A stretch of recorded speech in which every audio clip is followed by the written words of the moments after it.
The college baseball experience on the Sports Gambling Podcast Network is brought to you by Underdog Fantasy. You can win up to 100 times your entry with Underdog Fantasy Pick'em.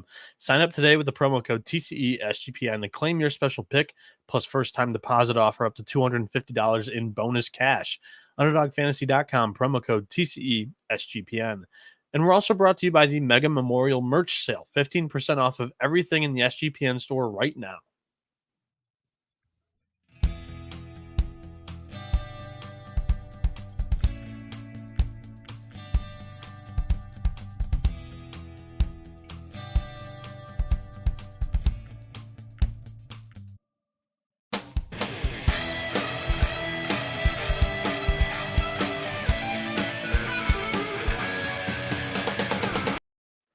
And what is going on, everybody? Welcome back to a brand new episode of the College Baseball Experience. It is showtime, and I'm ready for a big day. Personally, so yesterday, 2-2 overall on the things that I bet. Again, yesterday I was very passive compared to the first day. First day, we had all of the pitchers announced pretty much. We knew basically who was going to throw. It was a really aggressive card. Yesterday, a lot of TBAs, and because it was the second day of the weekend, coaches could still play some matchups, whether one team does well against right-handed or left-handed, or one of his starters pitches better at night or at day. But being the third game of the weekend, most teams play 3 games a weekend, and they have a pretty set rotation, so it's pretty safe to assume some of these teams' third starters of the weekend, and we can be aggressive once again here today. Recapping yesterday's action. First off, I went 2-2, lost a little bit via the VIG. Oh well on that. Outstanding drama in that Wake Forest East Carolina game.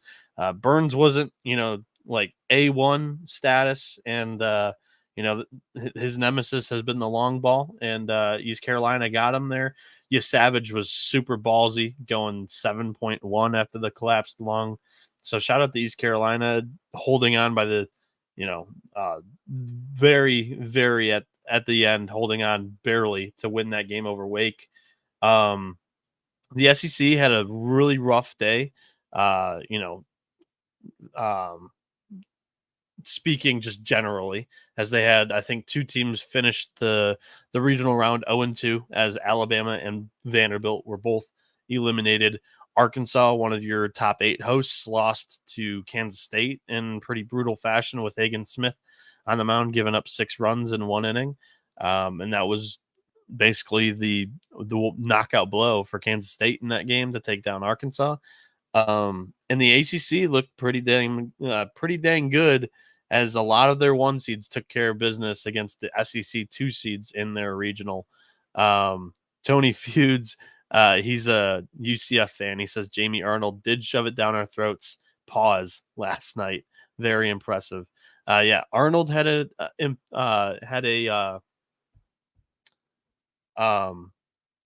immaculate inning, and Ryan Prager had an immaculate inning last night. We had 2 of them within like 2 hours of each other. So outstanding stuff all around. College baseball delivered once again, and we do have odds for all 16 afternoon games. So all of these games here to begin Sunday's slate are all elimination games.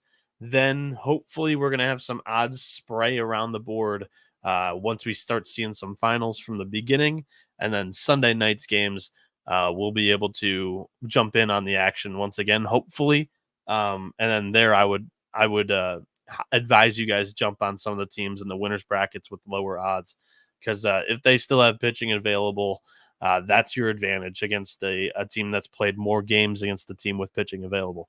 But without further ado, let's jump into this slate today. On DraftKings, we've got all the noon games currently with totals and run lines. So once I stop giving kind of opinions on that, you'll know why. Just like the first 2 days, I don't know why DraftKings chooses to hold out on the run lines and totals for the entire slate, but they have once again here today. Game 1 for this Saturday. And like I've said on these previous shows, basically every show that I do in the middle of the night, I just run through, I grab the pitchers, I do the handicap, but I haven't placed any bets. I haven't really even confirmed that I love any of these angles. I am now reading through all of these for the second and final time, and that's when I'll pretty much announce that I'm betting these. But again, today it's going to be more of an aggressive card. And of course, this order of DraftKings, like when I refresh the page, it's all jacked up. And in the order that I did the document on, they are no longer in that order. So, pardon me as I search for games sometimes. Today's slate as well. Game 1, LSU Wofford. So LSU loses the game to North Carolina. Vance Honeycutt game. He went off, really kind of the only guy who's seen Luke Holman well the entire season long. So tip your cap to Honeycutt there. And Wofford knocked out Long Island. So you get LSU at a minus 280 price against Wofford plus 210. Total set at 11.5. Interesting. Minus 115 both ways there. Wofford plus 3.5 is minus 130. LSU minus 3.5 is plus 100.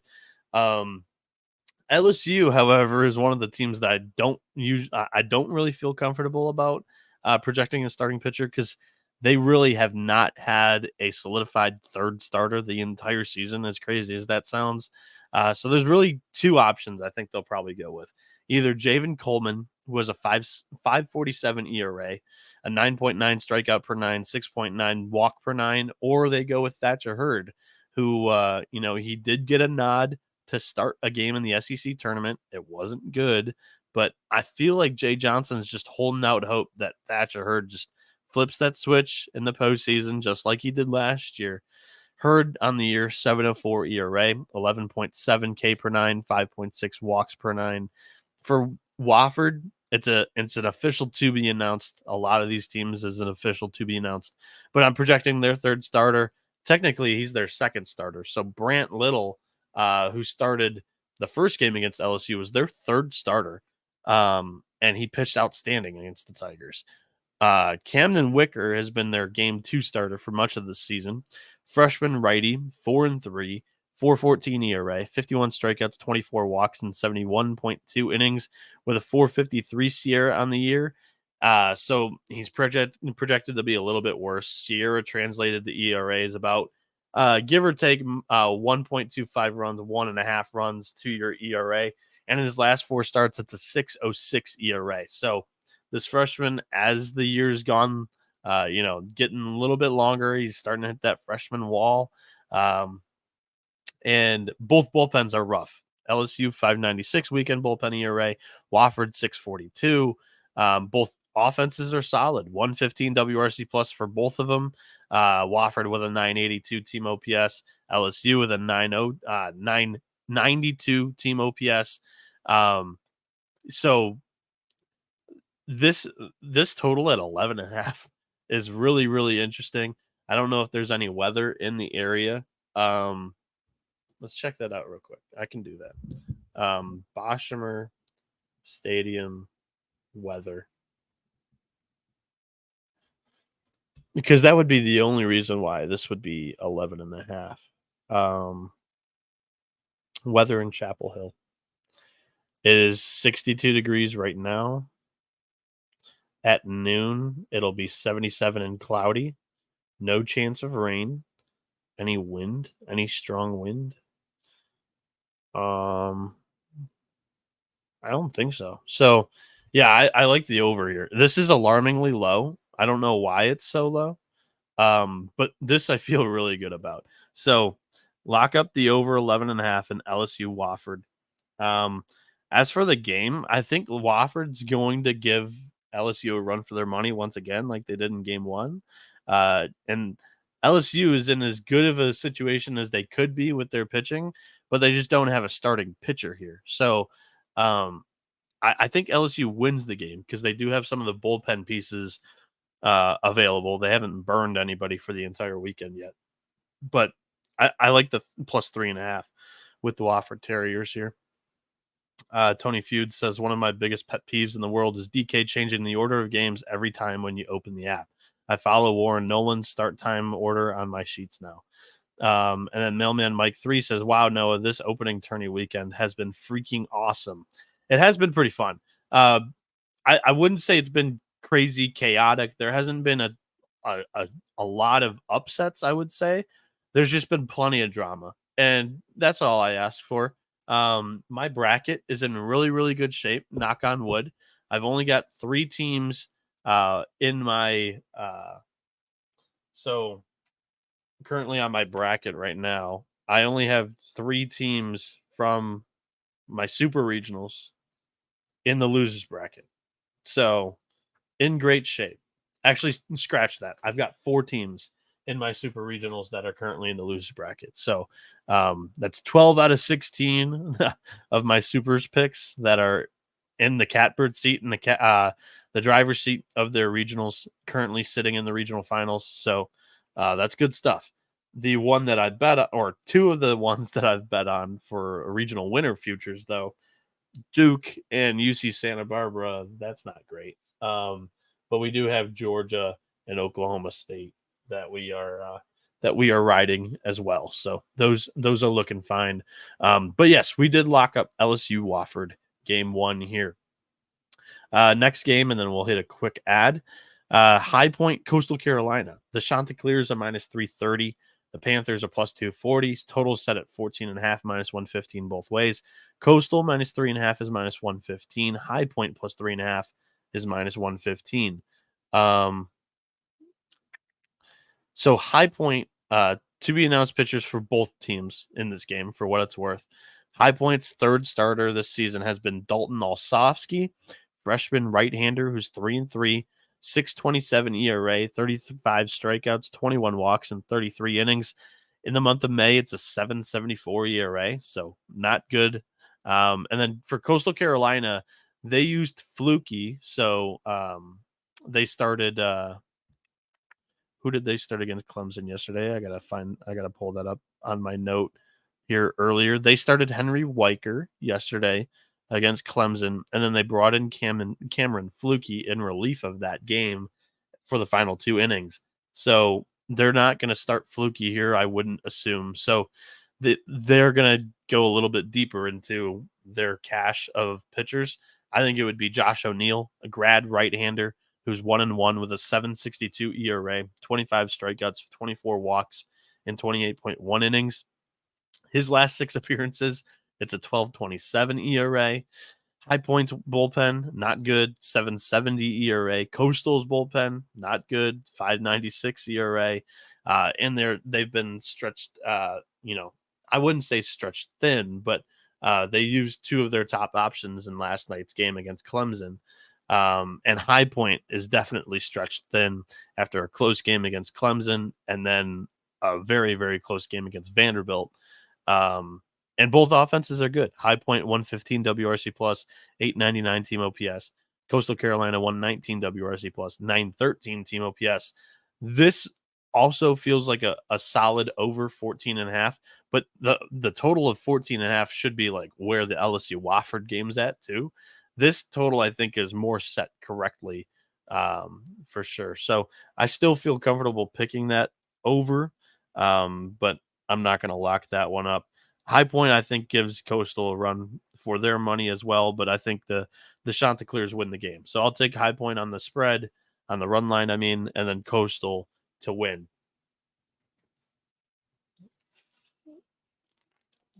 My allergies are really bad right now.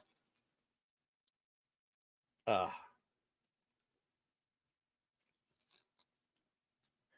right. So, join me on the college baseball experience every day throughout the month of June as I'll be doing daily picks shows, also previews during the midweeks for all the games that we've got coming up in the super regionals and during the College World Series in Omaha. So, check out the college baseball experience every day. We'll be giving you the best content monthly here in June for this season. And also, Underdog Fantasy is wanting to make the NBA playoffs a lot more interesting for all you guys. Underdog Fantasy is the easiest place to play fantasy sports. Playing their pick'em game is as simple as selecting higher or lower on player stats like points, rebounds, assists, and so much more. Make entries of all basketball or mix and match across your favorite sports. You can win up to 100 times your money, and it's a ton of fun. Underdog is available in 30 plus states, including California, Texas, and even Canada. Personally, I was hitting at 62% during the college basketball season and writing nightly articles. They have plenty of player projection markets over there.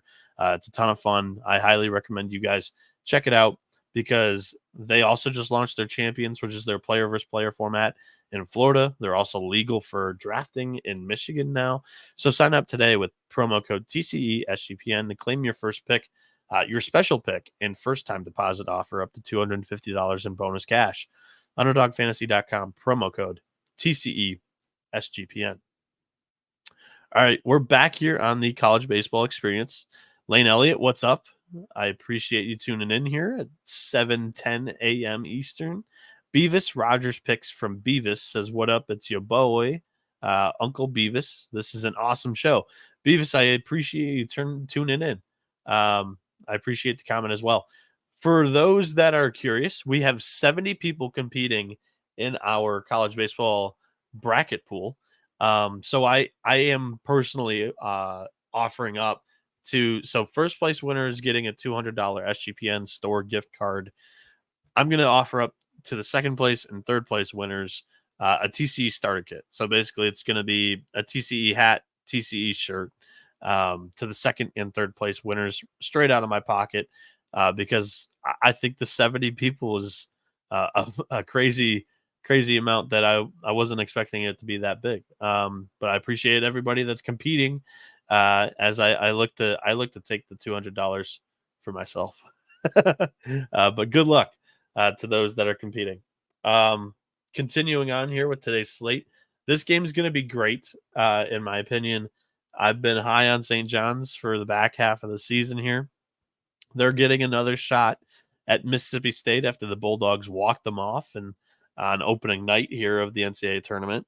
Hail State is minus 238. St. John's is plus 180. Total set at 12.5, minus 115 both ways. Mississippi State minus 3.5 is plus 114. St. John's plus 3.5 is minus 145. All right, so for this game, I gotta find it on our sheet though. St. John's has a TBA, but I expect them to start Evan Chaffee, a freshman lefty who's 3-0, 4.30 ERA, 54 strikeouts, 27 walks, and 67 innings with a 2.32 ERA in his last 4 starts. He's been super solid over the last month. And then for Mississippi State, Coach Lamonis did confirm this in his press conference. Brooks Auger is getting the ball, senior righty. His last start was outstanding in the SEC tournament against Ole Miss. Goes 8 innings, 1 run allowed. So, yeah, crazy, great performance there. On the season, though, he's 1-2, 3.27 ERA, 47 strikeouts, 16 walks, and 41.1 innings. His last 3 appearances, it's a 1.39 ERA. And one of those 3 appearances was that Ole Miss game. Both bullpens are solid. St. John's 3.90 weekend bullpen ERA. Mississippi State with a 4.84. And both offenses are about average compared to the national scene.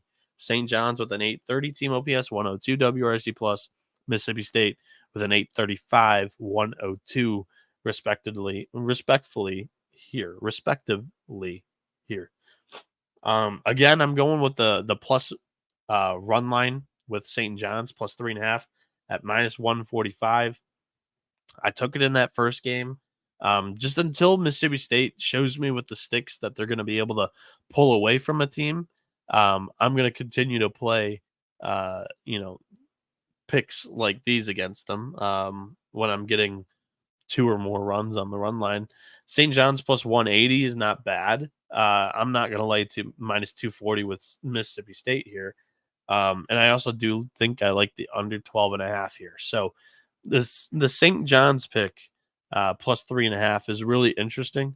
I don't think I'm going to end up betting it because as we've seen now the last 2 games, Mississippi State only 4 runs in each, I think, or maybe they hit the walk-off 3-run bomb to put up to 7, I think.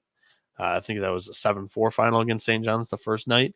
But, I mean, Dakota Jordan home run this regional. Hunter Hines now has a home run this regional. Both of those guys have been super cold, but there are signs of them possibly heating up, so I'm not going to play the St. John's running line. But that would be my favorite pick in this game here. I'm finding it on my tally site, and we'll move ahead to the next game. Also a noon start here in Greenville, East Carolina. They are not the home team here at Clark LeClaire Stadium. VCU is going to be the home team here, as VCU has been. So their first game, they were the visitor against the 2-seed Wake Forest. Then the second game, they were the home team against 4-seed Evansville. However, both teams have hosted one game, or no, East Carolina has been the home team for both games. They were the home team against Evansville, home team against Wake Forest. VCU's only been the home team once, so VCU gets awarded last bats, aka the hammer, in this game. The Rams are plus 190, East Carolina minus 250. Total set at 12.5, minus 115 both ways. ECU minus 2.5 is minus 135. VCU plus 2.5, plus 105. For this game, I have a tough time predicting who East Carolina is going to start here. To finish off that Wake Forest game, they threw like 5 different arms. So Eric Ritchie would be their next starter in the rotation to go. He was one of those 5 arms that came in for like an out or two at the end of that Wake Forest game. So I just don't know what Cliff Godwin's going to do, if he's going to utilize, his traditional starter, or if he's going to go to Christopher Kaler, who's also started some games for East Carolina this season.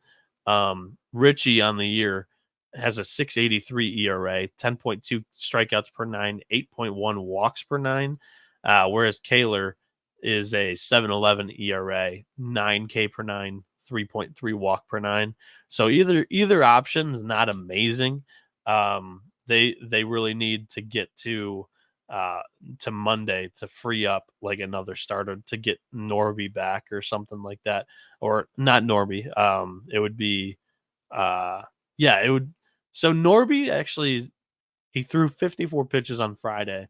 He's probably a candidate to start the second game today here for another probably 50 pitches.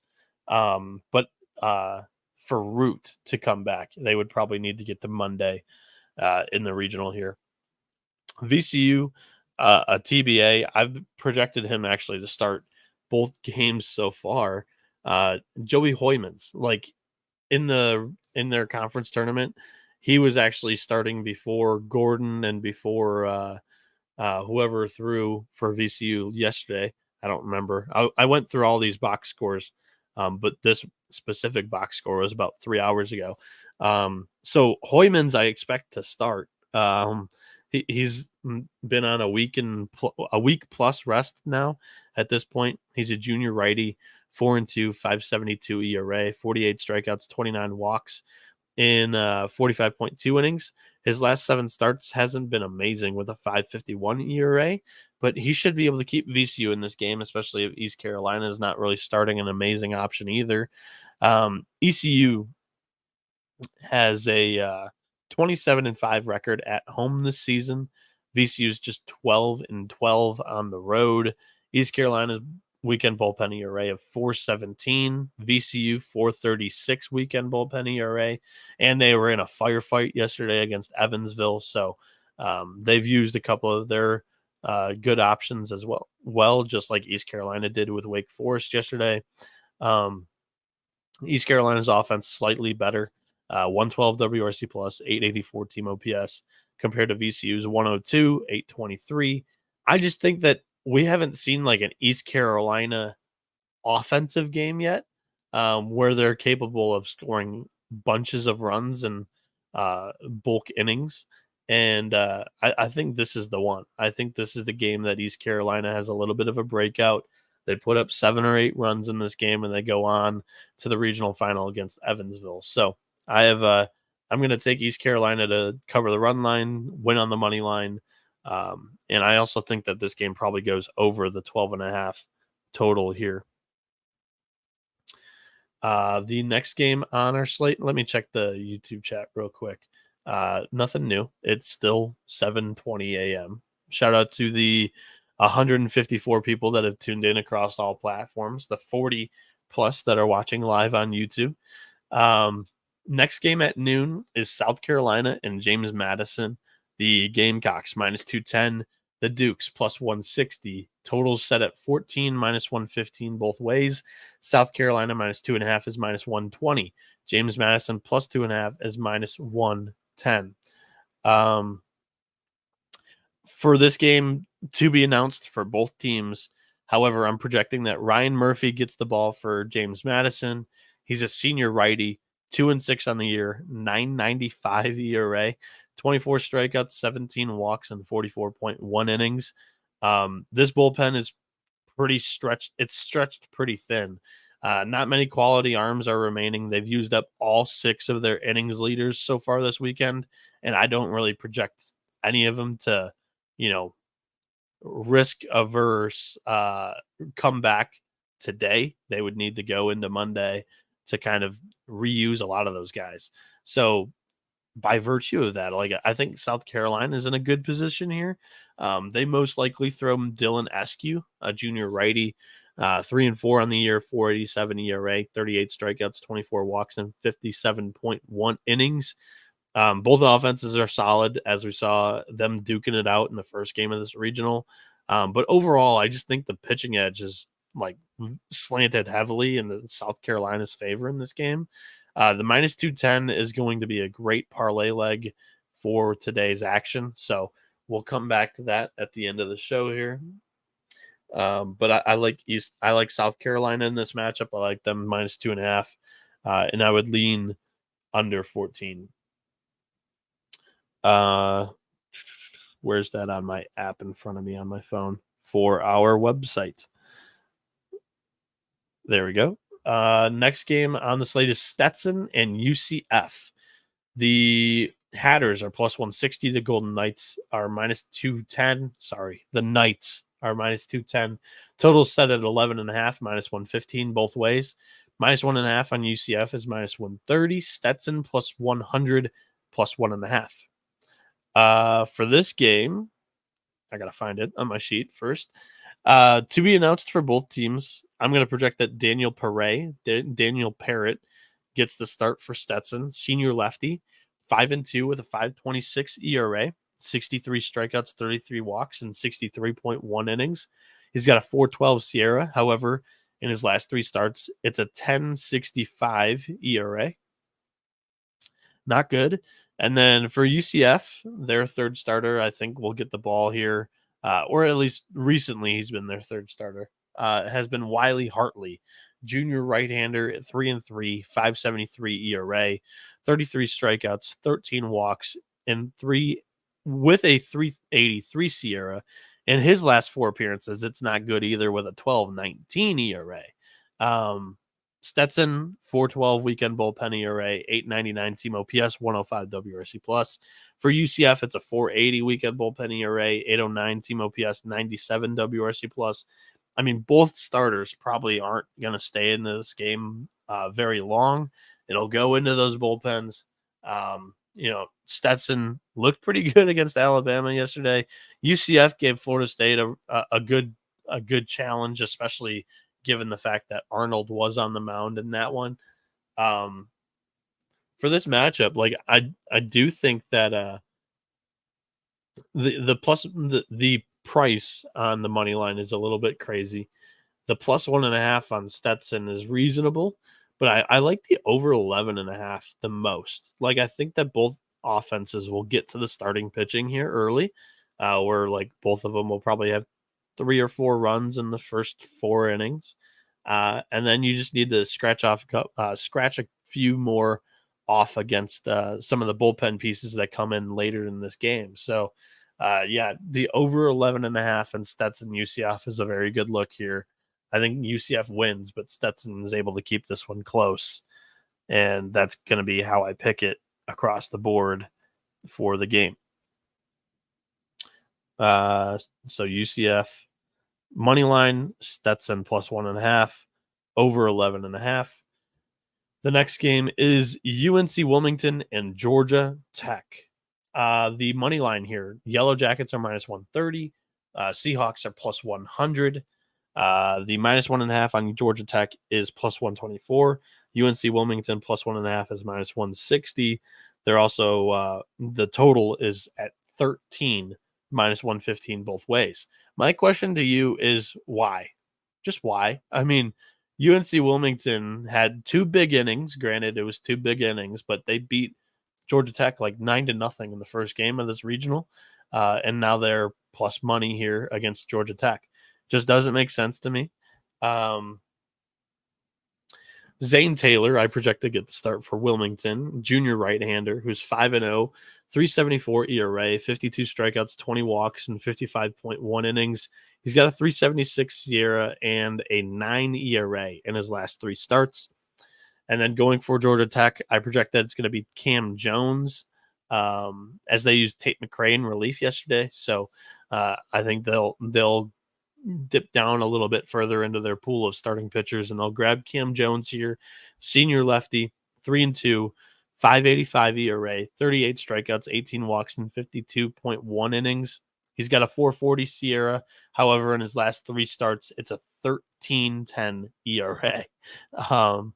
And you look at the Georgia Tech bullpen, it's not great, and they used quite a bit of pieces yesterday. And, against UNC Wilmington, the Seahawks already have a good look at some of their top options. It's not a good situation. Georgia Tech, 6.66 weekend bullpen ERA. And offensively, like UNC Wilmington's not too far behind with an 874 team OPS. Georgia Tech with an 884, 125 WRC plus for the Yellow Jackets, 105 WRC plus for UNC Wilmington. But for me, the difference maker here is the Wilmington bullpen with a 4.17 ERA. And just the fact that they were able to hold an impressive Georgia Tech offense to 0 runs in the first game leads me to believe that they are going to be able to do somewhat similar in this game as well. UNC Wilmington plus 100 is a very, very solid look here.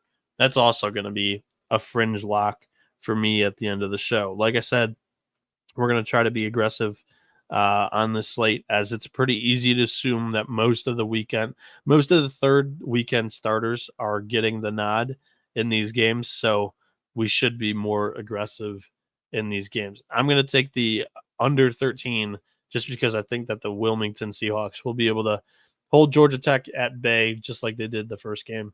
Tony Feud says hit that like, subscribe, and share button while you're here. I appreciate that, Tony, for plug in that, because I always forget the self-promotion part. Danny Dangerfield Daniels says, good morning. Is it too late to join the college baseball pool? Unfortunately, it is, just because the game started Friday and we've already seen 16 teams eliminated. Chaz Wallace says, what's up, Noah, in chat? Let's have a great day. Have you covered LSU game, Noah? I'll go back if so. The LSU game was the first game that we covered. I'm locking up the over right now. It's currently at 11.5, which is just too low. Finn Griffey says 2 bad days, have to bounce back today. Under and Wake versus ECU killed me yesterday. Oh man, that 9th inning, that was tough. Totally forgot about that line being set at that number. Tony Feud says Wiley was our ace, got injured, struggled since those last 4. Wags says best of luck, JMU. Tony Feud says give me UNC Wilmington. Wags says UCF plus Coastal Carolina. So I assume that's probably a parlay that he's putting together there. And then Tony Feud says lock that, Wags. Chaz Wallace says appreciate it. Before we continue on with the rest of the show, I just got to knock out this one with Rhythm, because if you're betting on NBA player props, then you need to download the app Rhythm, spelled RITHMM. Rhythm gives you a menu of the best player props for every single NBA playoff game, making it easy to go through and find the best props to put your money on in seconds. Rhythm's predictions are backed by over 3 years of data and a team of data scientists and quants that focus on fine-tuning their algorithm to give you the best shot at winning.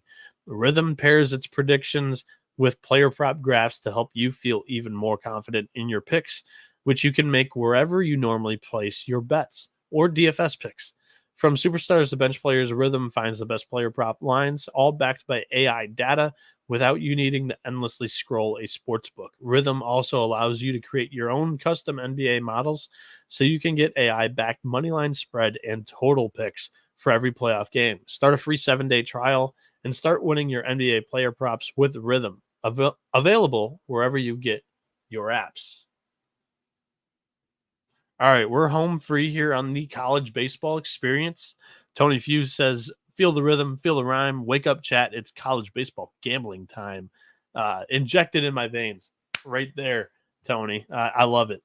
The next game that we're going to talk about here is Indiana State, Illinois. So the Fighting Illini currently have a 2-1 season edge over the Sycamores. However, I think this is where the tide turns. For what it's worth, Cooper Omens might be hurt right now for Illinois. I expected him to get the start yesterday against Kentucky. He did not. And he's been battling some injury, soreness and whatnot. He missed the start earlier in May, like the week of the 17th. He did not throw. In the Big Ten tournament, he threw. And I don't know if there was something else that happened after that start, but I expected Omens to go yesterday. He did not. It could have been more of a matchup thing for for Illinois to start somebody else over Kentucky, that I can't remember currently off the top of my head. However, now you get Indiana State again, and Brennan Cutts, the Missouri Valley Conference Pitcher of the Year, has not thrown yet this regional. So I think he's going to start this game. The reason why he hasn't thrown yet this regional is because he hasn't been in recent good form. The junior righty has a 10.07 ERA in the month of May. Don't ask me how he was awarded the award, but on the year he's 6-1, 3.79 ERA, 71 strikeouts, 76 innings. So, and yeah, like I think Cooper Omen goes against him. Graduate left-hander for Illinois, 4-1, 3.73 ERA, 56 strikeouts, 28 walks, and 60.1 innings in his last 3 appearances. Again, when healthy, he missed a week in between here. He has a 1.32 ERA, so he's been in really good shape, whereas Cutts has not. Indiana State's weekend bullpen ERA 3.33. Illinois can't pitch. Like Omens has been their solid number 2, and they've really only had a 1-2 punch between him and Jack Crowder. So I'm not expecting the Illini to really have anything else after Omens after 2 games already this weekend. And both offenses are pretty similar to each other. Sycamore's 929 team OPS, 120 WRC plus. Illinois with a 926, 120 WRC plus as well. The handicap that I had on this game in the first game, like on opening day of the NCAA tournament, was that Illinois' offense relies on the long ball. And you look at the first 2 games that they played so far in the Lexington regional, and they have not scored like their typical selves the entire season long. You look at the Big Ten tournament, they didn't have many high scoring outputs there either because it was played at Charles Schwab Field. And that's also a notoriously large ballpark in college baseball. So I think Indiana State, they only scored 1 run against Illinois in that first game.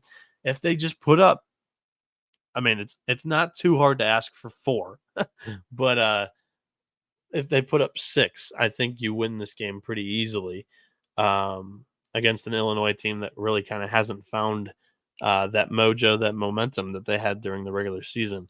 And also, this is a team that plays much better at home than they do away from home. Illinois, I'm talking about there. So Indiana State on the money line, I like. However, the recent form for Cutts scares me off of wanting to bet this. I do like the over 11.5 for what it's worth. I think Indiana's going to be able to score in this game, and Illinois is going to participate in getting over 11.5. That's a short total for what it's worth. And I'll take the Indiana State Sycamores -1.5 plus 110 in this matchup. The final noon game on our slate is Southern Miss in Indiana. Um, where am I at? Currently on my notes. Here we go. Southern Miss is -140, Indiana +110 in the Knoxville Regional here. Tough news for Southern Miss as they threw Cross Sibley in that first game against Indiana, and now they have to dip into their, further into their pool of starting pitchers that they've used this season. Their fourth starter is Cole Boswell, freshman right-hander, who hasn't been good recently. 18.84 ERA in his last 3 appearances here. On the year, he's 1-0 with a 6.48 ERA, 21 strikeouts, 16 walks, and 25 innings.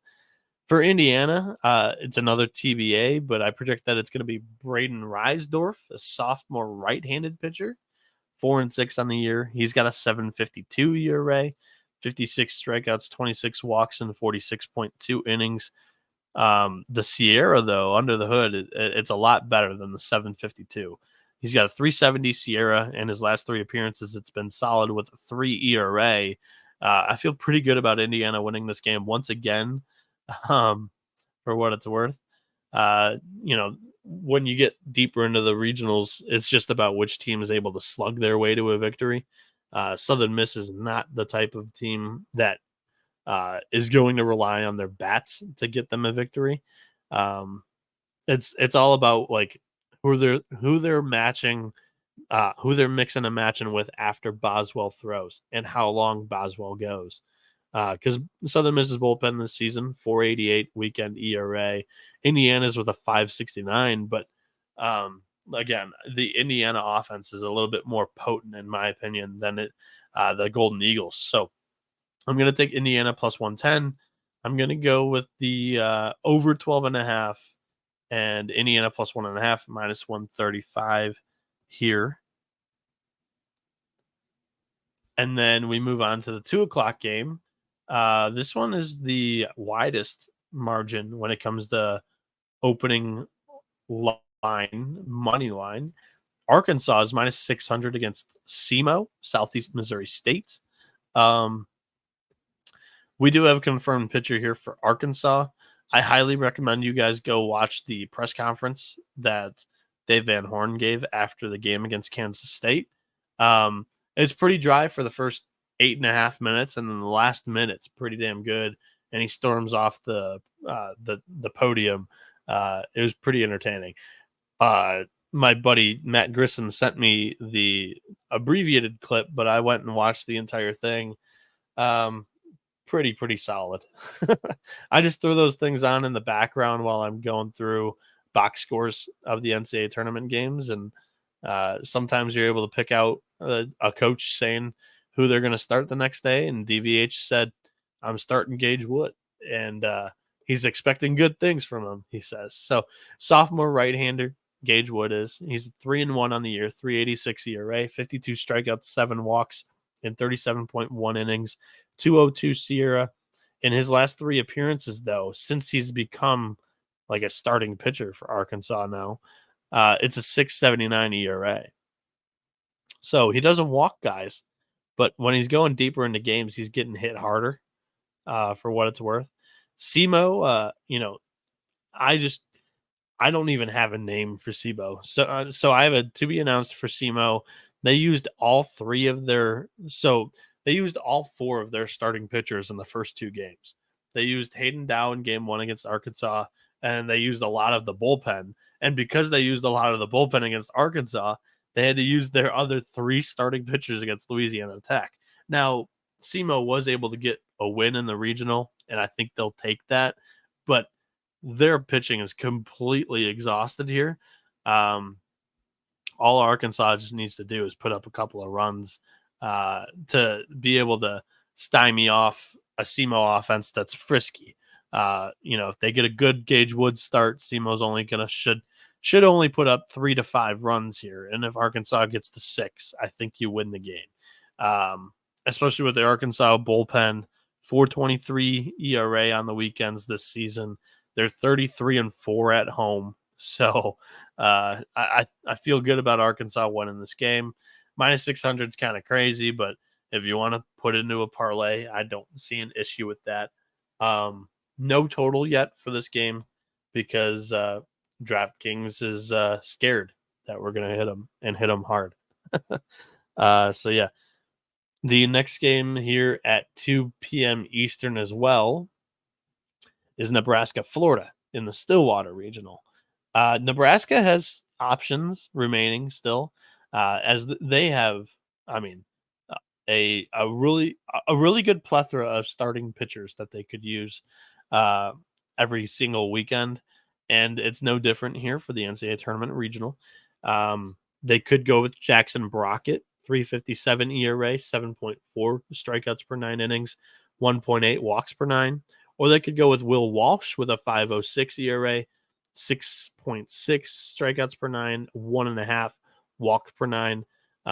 They used Drew Christo in relief of game 1 against Florida.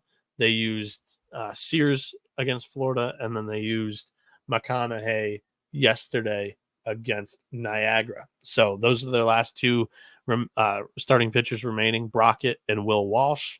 Florida kind of in the same position, however, not nearly as good of performers this season. You could say that it's the nature of the SEC, but then again, the SEC hasn't looked good in the NCAA tournament so far. Pierce Capalla with a 9.42 ERA could go here. He's got an 11.3 strikeout per 9 ratio. Or it could be Cade Fisher with a 7.51 ERA, 12 K per 9 as well. You'll probably see one, if not both of these guys in this game against Nebraska. But like I said, the pitching here for Nebraska is much deeper. 4.41 weekend bullpen ERA. Florida, it's a 5.96.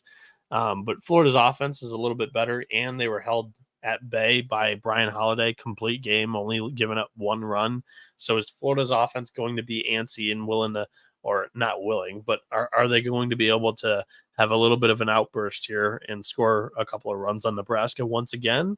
Or is Nebraska's offense going to be able to stay hot as they have been through the Big Ten tournament? And against Niagara, they showed the potential to be able to put up quite a bit of runs the rest of this weekend. Personally, I'm taking Nebraska. Again, just I'm not bought into this Florida team. Actually, I am bought into them. I have a ticket on them to win a national championship, but that was in the preseason. And just what I have seen from this Florida team all season long, it's just they're not all the way put together. They're probably a year too early, and unfortunately, it's a waste of Cag's junior season. But next year for Florida, with Colby Shelton as a junior and a couple of these younger pieces, growing up a little bit, maturing, is probably the year for Florida.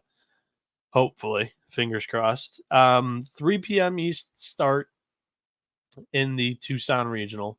Dallas Baptist, coming off their victory against Arizona, is minus 230 against Grand Canyon, who's plus 175. For DBU, I have TBA, but they could start 2 different guys here. Jared or Gerard Jenkins, one of the 2 ways to pronounce his first name there, with a 3.23 ERA, 8.7 strikeouts per 9, 4.2 walks per 9, or they could go with James Elwanger or Elvanger, 2 different ways to pronounce that last name possibly, with a 6.11 ERA, 11.7 strikeouts per 9, 5.6 walks per 9. And for Grand Canyon, I mean, they still have their preseason ace good to go. They have not used him yet. Daniel Avidia, a junior righty, who's 2-3 on the year, 4.09 ERA, 41 strikeouts, 9 walks in 33 innings with a 2.71 Sierra. You don't want to go home without throwing him. So ideally, I would use him here against DBU, who's probably your biggest threat to you to come out of this regional.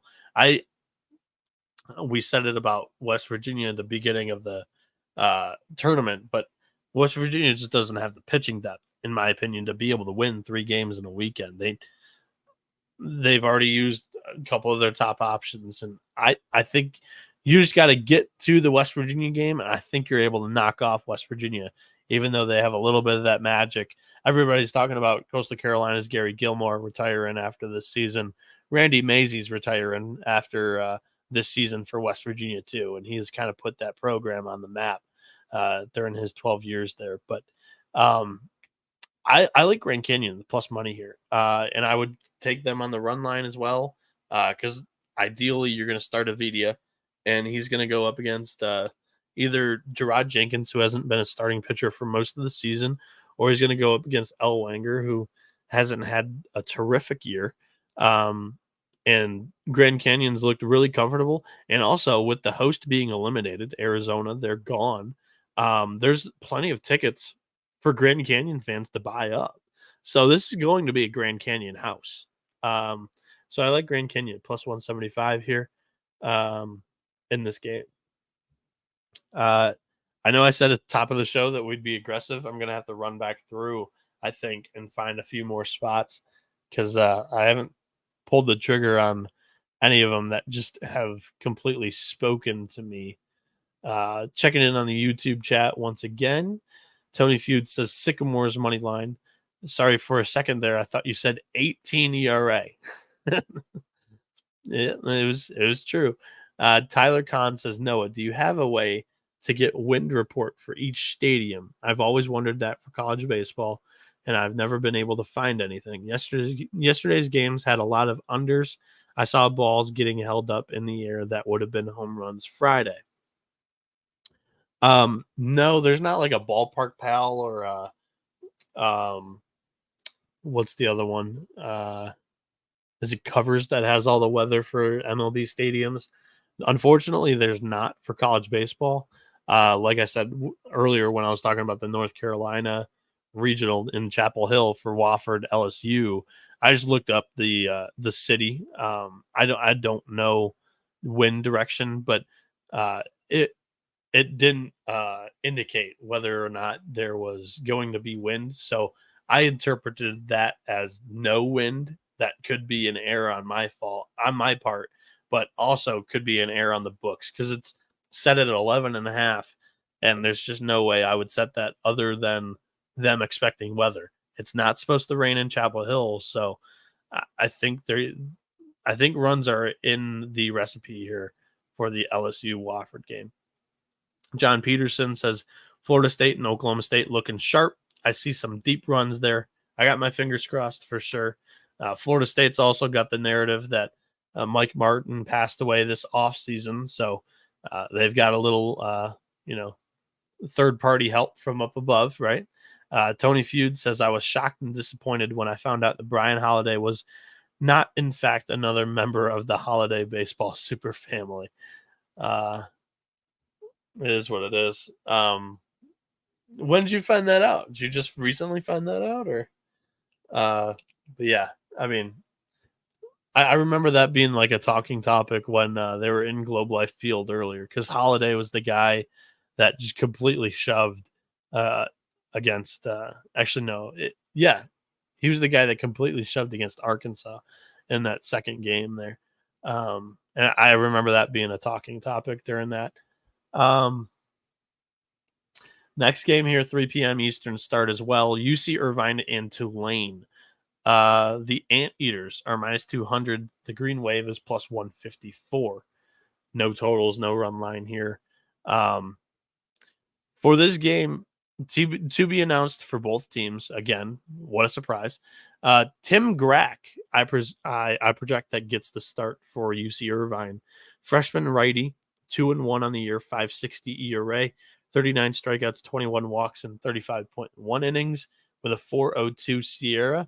And for Tulane, I think that Billy Price is going to get the ball. He's a graduate senior left-hander, 3-2, 2.76 ERA, 30 strikeouts, 20 walks in 49 innings with a 1.65 ERA in his last 6 starts or last 6 appearances. I don't know if they were all starts for them there.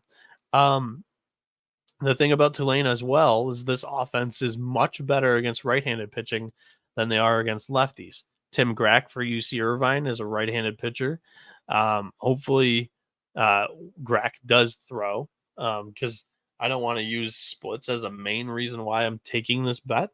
But I do think that this Tulane offense is hot right now.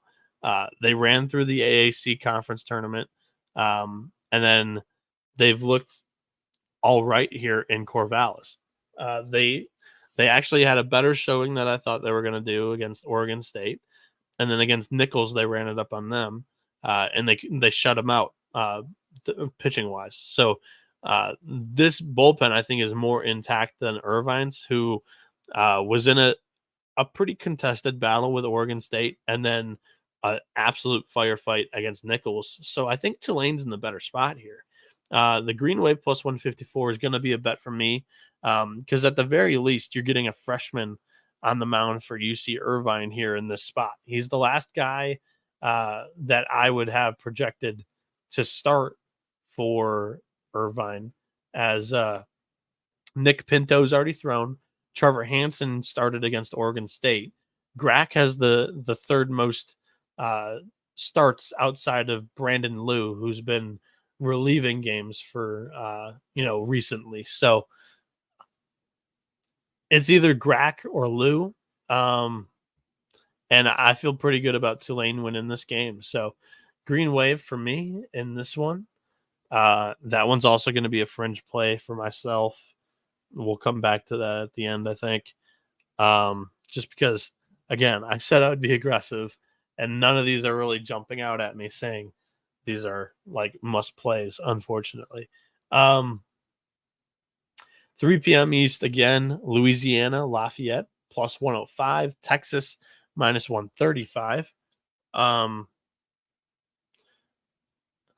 To be announced for both teams here once again. For Louisiana, I think Chase Morgan, freshman of the year in the Sun Belt, will get the ball. Here's your lefty, 4-3 on the year, 3.29 ERA, 66 strikeouts, 18 walks, and 68.1 innings.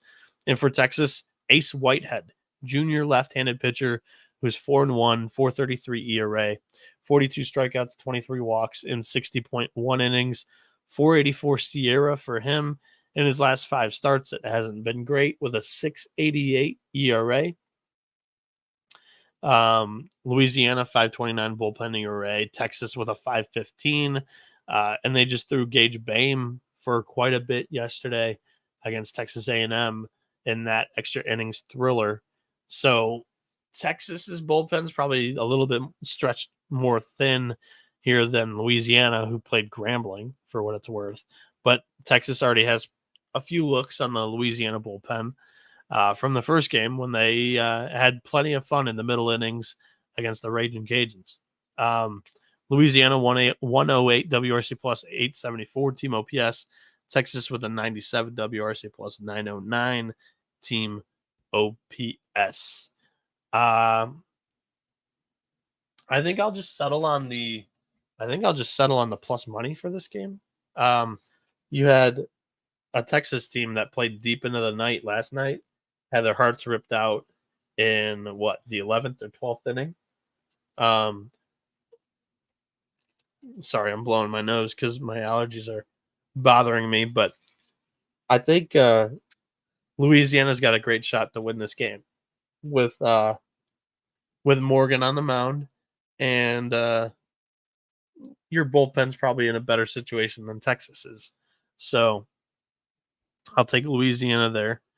And then 2 more games here. The penultimate game is Duke, Oklahoma. Oklahoma's on the thumbnail, but today that doesn't really mean anything.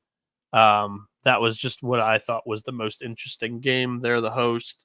We also didn't do a regional preview for the Norman regionals. So I just said, let's use Spikerman again. And so this game here is tricky because Duke never announces their starting pitchers. Oklahoma also has like 3 options that they could go with, but the best starter that they've got remaining is Grant Stevens. Oklahoma's minus 120. Duke is minus 110. Stevens on the year is 5-1. He's a senior lefty with a 4.72 ERA, 47 strikeouts, 18 walks, 47.2 innings, thrown with a 3.83 Sierra. In his last 4 appearances, he's been dominant with a 0.85 ERA. And we know the deal with Duke. They just kind of mix and match their way through. They threw Jonathan Santucci and Kyle Johnson yesterday against Oral Roberts. They also threw Bielenson, but Bielenson likes to throw every day. And Pollard has said that Bielenson actually performs better when he's throwing more often throughout the week than when he's not. So rest apparently doesn't matter too much to Bielenson, but I do not expect Santucci or Kyle Johnson in this game. I would expect like an Andrew Healy or a Ryan Higgins to open this one, and then they go into their mix and match game that's been really elite all season long. That is not the reason why they're in the losers bracket right now. The reason is because they only put up 1 run on UConn in that game. Speaking of only 1 run, welcome to Oklahoma against UConn. I tweeted out yesterday that, UConn has been the biggest surprise to me so far in this NCAA tournament. I kind of am a culprit of writing off Jim Penders's group this season. I love the work that Penders has done in the Northeast, building a really solid program that's sustained success over the last couple of years. But they were 8-15 on the road in the non-conference, and I just didn't think that they would be able to compete with Duke and Oklahoma in this regional, and they've already beaten both teams. So super impressive by Hook C over there. For this game, though, like I think I'm gonna go with Duke. I just trust their bullpen more than I trust Oklahoma's. And for what it's worth, like the Duke offense has struggled at times away from home this season. So I don't know if that's what's going on with the Blue Devils here, but I think I think the under wherever this comes out would be my favorite play for the game. So I like the under. I would lean Duke on the money line here. That's going to be my pick, and also Duke on the run line as well. So that's where I'm at for this one. And we've got one final game to talk about here. 3 p.m. East, noon Pacific. UC Santa Barbara lost their first home game of the season, unfortunately. So now they're in the losers bracket against San Diego.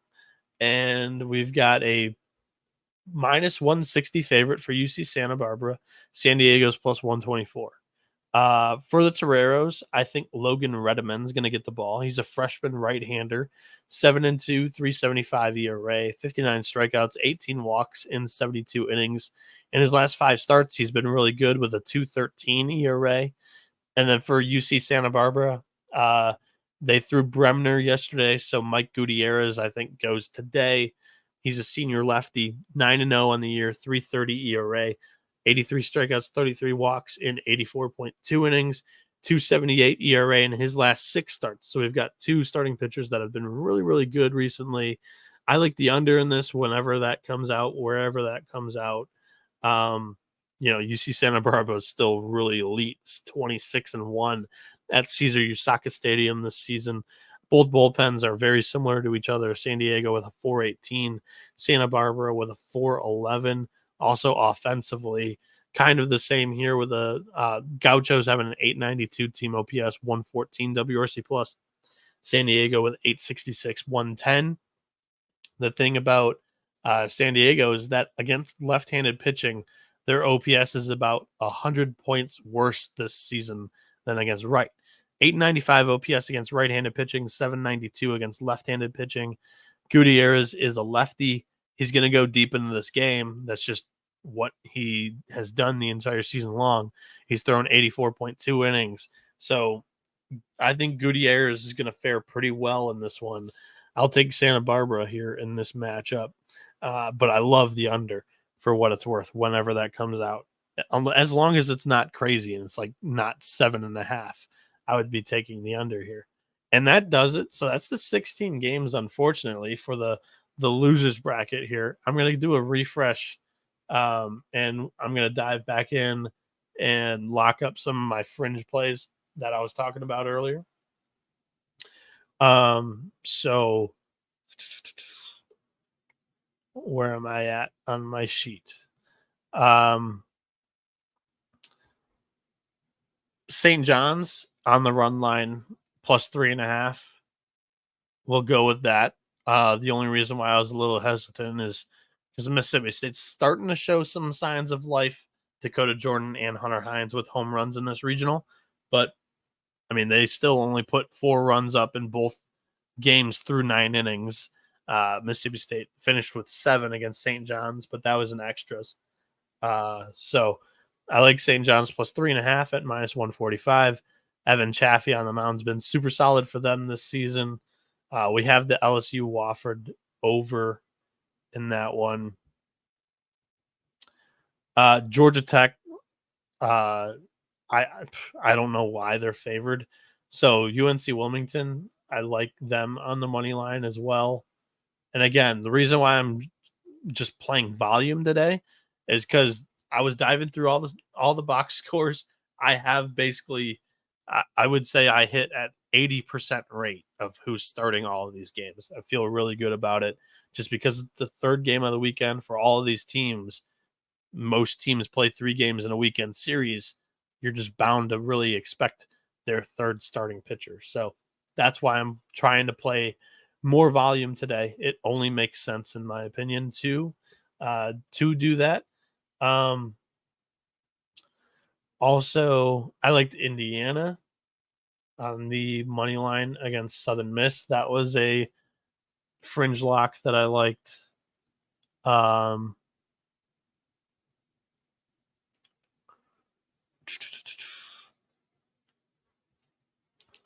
And that was it. All right. So the official card running through all of this once again. We have the over 11.5 in LSU Wofford. We have plus 3.5 on St. John's against Mississippi State. We are going with the UNC Wilmington Seahawks plus 100 on the money line against Georgia Tech. We're going with Indiana plus 110 on the money line against Southern Miss. Grand Canyon was another fringe play that I'm going to jump on here. Grand Canyon plus 175 on the money line against Dallas Baptist. So those are the locks today. 1, 2, 3, 4, 5 that I'm going to end up betting. And then one parlay to go because I liked South Carolina as a leg. And I promised that we'd go through that real quick. So South Carolina and if we threw Arkansas in, who's minus 600 here, that goes down to minus 139. I feel like we can do better than that, though. I'm going to remove Arkansas real quick.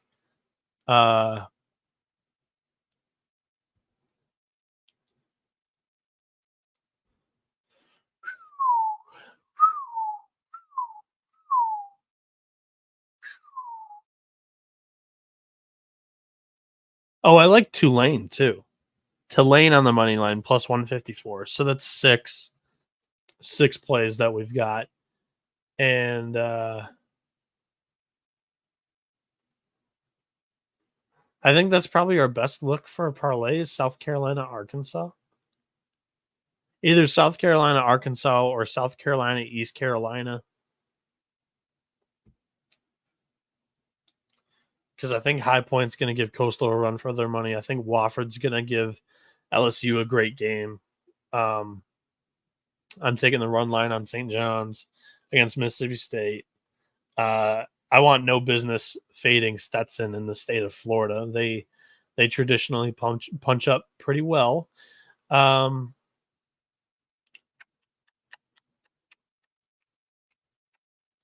So yeah, I think I've got to go with if I want to take action on South Carolina, which I think I have a really good angle on the Gamecocks here.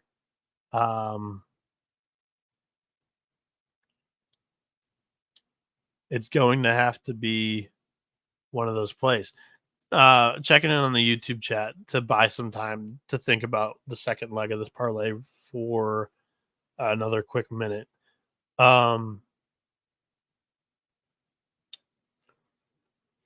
Tony Feud says that I knew the Holiday name spelling, but he just looks like him. I agree. The blondish reddish hair kind of looks like a Jackson Holiday for sure. Tony is on the Longhorns against Louisiana. And he also says, hell of a job by the Huskies. 2 wins against the top 10, arguably, programs in 2 days. He's on Duke today. No, Jack, Kyle Johnson's not starting today. He threw yesterday against Oral Roberts. 20 MC20 says, which 1-1 team do you think do you like the best to still win their regional? I think Grand Canyon's got an amazing shot to still win the regional as a 4 seed being 1-1, just because Arizona's knocked out and Grand Canyon's going to have a lot of the home fans. West Virginia doesn't have too many people there. It's really only Dallas Baptist and Grand Canyon for that stadium. And Grand Canyon, I think, is in better shape pitching-wise. And they're very live with the lineup. So they've been raking throughout the entire season. They ran away with the WAC conference title. So I think Grand Canyon's got a great shot. And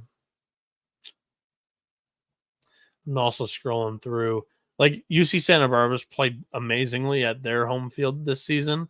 They could probably win this game against San Diego, go take on Oregon and beat them twice.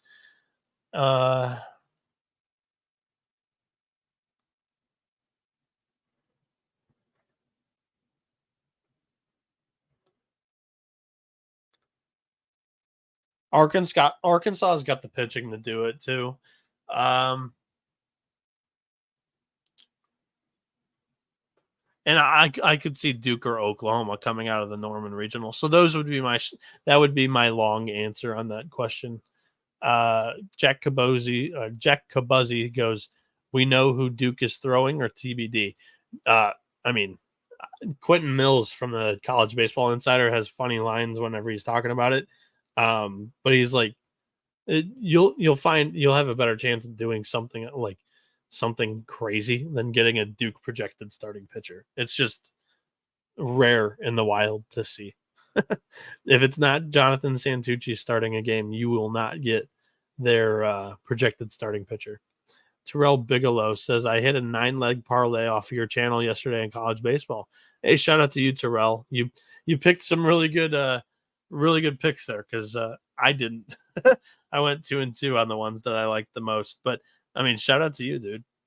I'm just doing my best to give you guys some great angles on all the games, even though I'm not unleashing wrath on the books every single night. Big Poppy 20 says, you don't like DBU to win it all. Feel like they've been solid all year. Well, I mean, they're in the losers bracket right now. That's the only reason why I don't like them to win at all. And they've used Ryan Johnson and they've used DeBerry. So their top 2 options for the weekend are already done. So I think Grand Canyon's got an amazing shot to knock them off in this game, especially with the home crowd. So South Carolina, and we'll do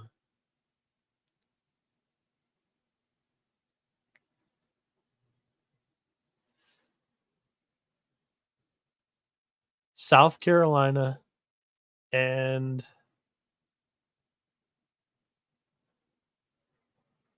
do I go Indiana State or do we do the Arkansas for -139? Indiana State would be +156. We'll do Indiana State. We'll do South Carolina, Indiana State as the 2-leg parlay for the early slate here that comes out to +156. Thank you all for tuning in to this episode of the College Baseball Experience. I appreciate you all joining and commenting in the chat, helping me get through all the games here. I really appreciate it. I'm going to go take a little bit of a nap and wake up at noon East for all the games, getting ready to, for first pitch to begin on a lot of them. It's moving day here in college baseball as we're going to get at least 16 teams eliminated in this early slate. And then we'll have some regional champions. We'll also have some regionals that'll go to a game 7 on Monday. So I can't wait to watch those in the later slate as well. You've been experiencing the better side of college baseball with the College Baseball Experience. Adios, amigos.